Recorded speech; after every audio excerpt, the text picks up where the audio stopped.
Secret सरताज episode 15 अंत की ओर। रक्षित ने सिया का हाथ पकड़कर उसे खड़ा किया और दूल्हा दुल्हन बनकर दोनों अग्नि के चारों ओर फेरे ले रहे थे। एक और सिया जिसने अपनी पूरी जिंदगी को इस अनचाहे विवाह की बेदी पर बलिदान कर दिया था। उसकी आंखों में नमी थी, मन में बेचैनी और दर्द की तड़प। उसे खुद पर हो रहे अत्याचारों का सामना करने की कोई ताकत नहीं बची थी। हर फेरा उसके लिए एक कदम था जो उसे प्रोफेसर रक्षित के और करीब ला रहा था, उस रक्षित के जिससे वो मन से दूर भागना चाहती थी। पर उसकी बुआ के डराने और रक्षित के हाथों जान जाने का खतरा उसे मजबूर कर रहा था। क्यों हो रहा है ये सब मेरे साथ? हे भगवान, क्यों मुझे ये सजा मिल रही है? रक्षित की आंखों में एक अजीब सी चमक थी। उसकी मुस्कान में एक ऐसा विजयी भाव था जो सिया को और भी भयभीत कर रहा था। उसकी पकड़ मजबूत थी और वो पूरी तरह से आत्मविश्वास से भरा हुआ था। उसके लिए ये शादी सिर्फ एक रस्म नहीं, बल्कि अपने काले इरादों को पूरा करने का जरिया थी। सिया की हर कोशिश, हर आंसू उसके लिए बस एक और कदम था उसके लक्ष्य की ओर बढ़ने का। प्रोफेसर रक्षित ने एक गंदी सी मुस्कान के साथ सिया की तरफ देखा और कहा, सिया, बस एक और फेरा और फिर तुम हमेशा के लिए मेरी हो जाओगी। तुम्हारा हर डर, हर चिंता अब हमेशा के लिए खत्म हो जाएगी। तुम मेरी हो जाओगी। तभी अचानक एक जोरदार आवाज ने पूरे मंडप का माहौल बदल दिया। दरवाजे पर जोर से दस्तक हुई और सबकी नजरें उस ओर मुड़ गई। दरवाजा धड़ाम से खुला और वहां सरताज खड़ा था। उसकी आंखों में गुस्से की लपटें जल रही थी और उसके हाथ में थी वो लाल किताब। सरताज का चेहरा गंभीर और चिंतित था, जैसे उसने कोई बड़ा फैसला कर लिया हो। वो भारी कदमों से आगे बढ़ा। उसने अपनी बुलंद आवाज में कहा, रुको, ये शादी नहीं हो सकती। रक्षित और सिया सहित सिया की बुआ वहां अचानक सरताज को देखकर हैरान रह गए थे। रक्षित ने सरताज की ओर तिरस्कार भरी नजरों से देखा। उसके चेहरे पर क्रोध की छाया दौड़ गई। वो खुद को रोक नहीं पाया और तुरंत सिया का हाथ छोड़कर उसकी तरफ बढ़ा। रक्षित ने अपने गुस्से की चरम पर चिल्लाते हुए कहा, सरताज, तुम यहाँ क्या कर रहे हो?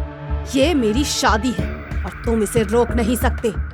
सरताज ने एक कदम आगे बढ़ाया और किताब को अपने सीने से लगाते हुए बोला, रक्षित, तुम मेरे भाई हो, लेकिन अगर तुमने ये गलत रास्ता नहीं छोड़ा तो मैं तुम्हें खुद अपने हाथों से खत्म कर दूंगा।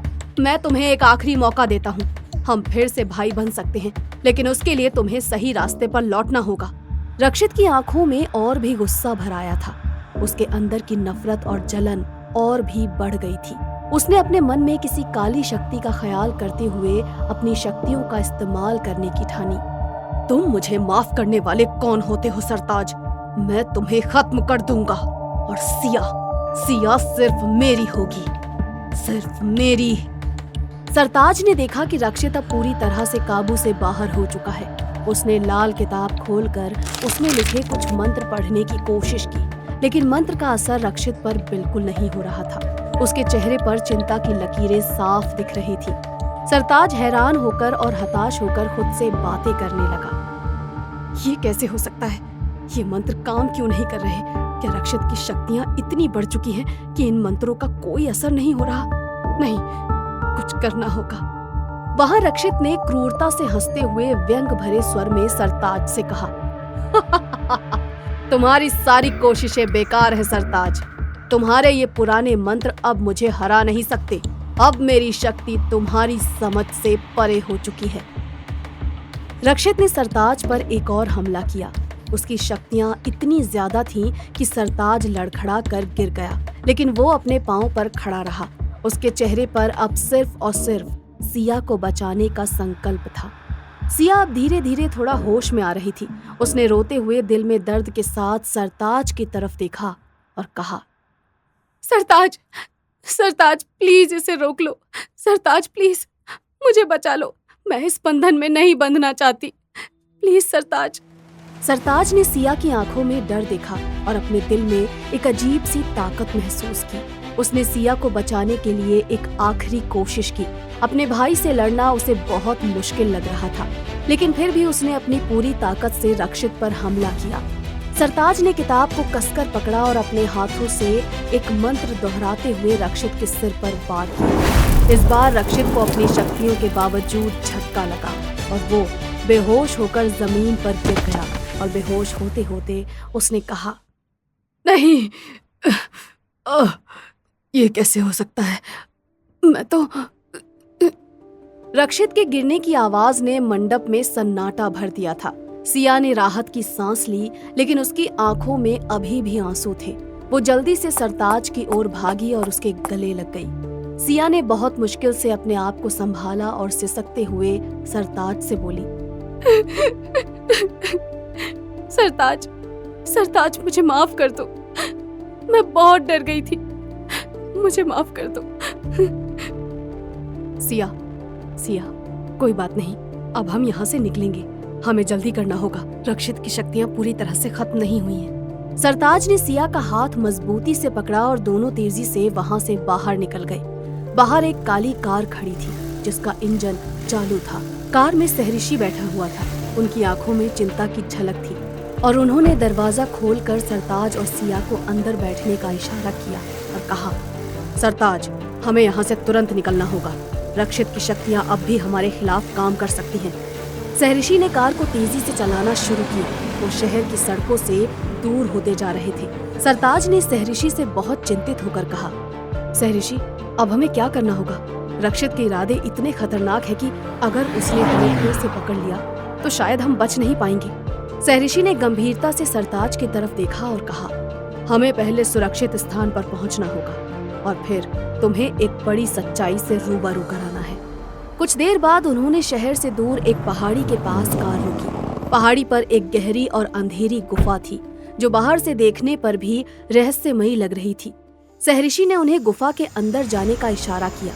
गुफा के अंदर बहुत अंधेरा था, लेकिन सहरिशी ने अपनी शक्ति से रोशनी पैदा की। गुफा के अंदर एक अजीब सी ठंडक थी और सहरिशी की आंखों में एक एक ऐसे राज की आग थी जिससे सरताज की जिंदगी में भूचाल आ सकता था। सहरिशी ने सरताज की तरफ देखा और कहा, अब समय आ गया है सरताज, तुम्हें सच्चाई जाननी होगी। वो सच्चाई जो अब तक तुमसे छुपी हुई थी और जो शायद तुम्हारी जिंदगी के हर हिस्से को बदल सकती है। सरताज और सिया ने एक दूसरे की ओर देखा। उनके चेहरों पर चिंता और जिज्ञासा की लकीरें साफ दिख रही थी। सरताज से रहा नहीं गया और उसने सहरिशी से पूछा, कौन सी सच्चाई सहरिशी?